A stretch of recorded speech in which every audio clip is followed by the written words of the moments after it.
अंग्रेजी के शिक्षक नरेंद्र त्रिपाठी अपने परिवार के साथ रहते थे। वह राजकीय कन्या विद्यालय धावरी में नौकरी करते थे। उनके 2 बेटे थे। बड़ा बेटा अभिषेक त्रिपाठी छत्तीसगढ़ के रायपुर शहर में रियल एस्टेट फर्म में बतौर फाइनेंस मैनेजर कार्यरत था। दूसरा बेटा आशुतोष डेंटिस्ट था। 2 साल पहले आशुतोष को अपने क्लिनिक के लिए एक अटेंडेंस की जरूरत थी। मल्ला मोहल्ले में रहने वाले राम नरेश केवट की दूसरी बेटी विभा को जब इस नौकरी के बारे में पता चला तो उसने डॉक्टर आशुतोष से मिलकर उसके यहाँ काम करने की इच्छा जाहिर की। डॉक्टर आशुतोष ने विभा को क्लिनिक से संबंधित जरूरी कामकाज के बारे में समझाते हुए जब सैलरी के बारे में उसे बताया तो उसने वहाँ काम करने के लिए हामी भर दी। यह बात सन 2018 की थी।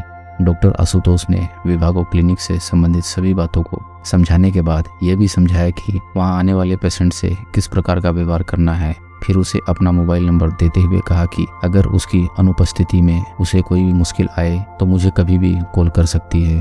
उसी समय विभा और डॉक्टर आशुतोष ने अपने अपने मोबाइल में एक दूसरे के नंबर सेव कर लिए। विभा तेज तर्रारी उठी थी। थोड़े ही दिनों में वह सारा कामकाज सीख गई। उसकी कुशलता देखकर डॉक्टर आशुतोष भी खुश हुआ।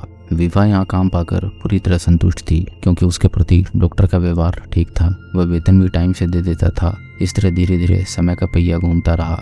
साल भर गुजर जाने के बाद डॉक्टर आशुतोष और विभा आपस में काफी घुल मिल गए थे।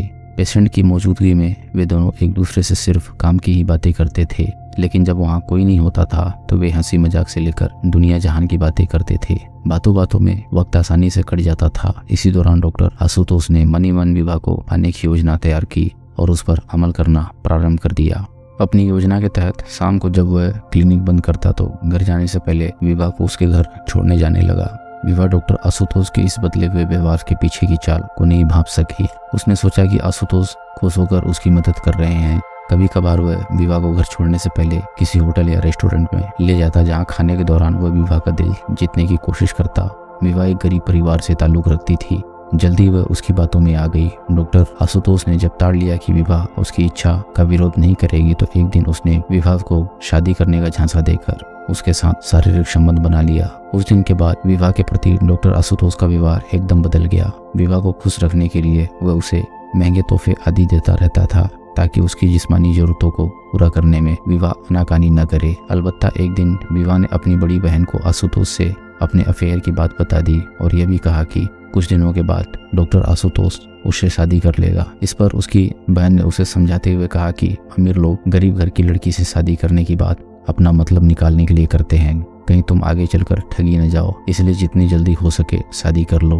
बहन की बात सुनकर विभा ने उसे जवाब दिया कि उसका प्यार इतना कच्चा नहीं है कि डॉक्टर उससे शादी का बहाना बनाकर आसानी से अपना मुंह फेर ले। उस वक्त कहने के लिए तो विभा ने बड़े ही आत्मविश्वास के साथ अपनी बड़ी बहन को जवाब दे दिया, लेकिन उसी दिन उसने मन में ठान लिया कि वह डॉक्टर से जल्द शादी करने को कहेगी। इसके बाद जब भी आशुतोष विभा को शारीरिक संबंध बनाने के लिए राजी करने की कोशिश करता तो वह उससे पहले शादी करने की बात करती। इतना ही नहीं, जब भी दोनों क्लिनिक में अकेले होते तो वह उससे शादी करने का दबाव डालना शुरू कर देती। आशुतोष एक बड़े परिवार से ताल्लुक रखता था। समाज में उसकी अपनी अच्छी खासी हैसियत थी। उसने तो केवल विभा के साथ मौज मस्ती करने के लिए उससे शादी की बात कही थी। वास्तव में उसने दिल से कभी विभा से शादी करने के बारे में नहीं सोचा था। इसलिए जब विभा ने उस पर शादी का अधिक दबाव बनाना शुरू किया तो 14 दिसंबर 2020 को आशुतोष ने बात बढ़ जाने पर विभा की गला घोंटकर हत्या कर दी। उस समय क्लिनिक में उन दोनों के सिवा कोई नहीं था।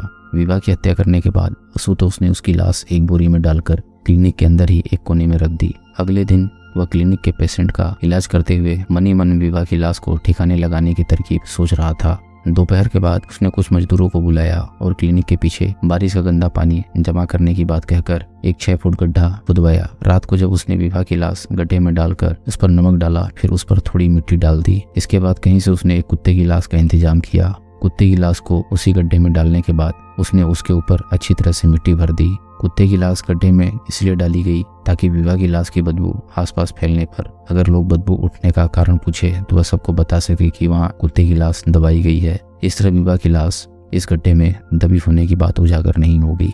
लेकिन पुलिस को विभा की अंतिम कॉल और उसके मोबाइल फोन की लोकेशन के आधार पर आशुतोष के ऊपर शक हो गया। जब उसे थोड़ी सख्ती बरती गई तो उसने सारा सच उगल दिया। विभा की लाश का डीएनए टेस्ट कराने के लिए सैंपल भी सुरक्षित रख लिया गया ताकि हो सके कि विभा की लाश ही हो। विभा की लाश की बरामदगी के बाद इस मामले में हत्या और साजिश की धारा जोड़ दी गई। पुलिस ने आशुतोष त्रिपाठी से पूछताछ करने के बाद उसे गिरफ्तार कर सतना की अदालत में पेश किया, जहां से उसे न्यायिक हिरासत में भेज दिया गया। दोस्तों, अगर आपको कहानी पसंद आ रही हो तो वीडियो को लाइक करें और चैनल को सब्सक्राइब करें। हम ऐसी मजेदार कहानियां आपके लिए लाते रहेंगे।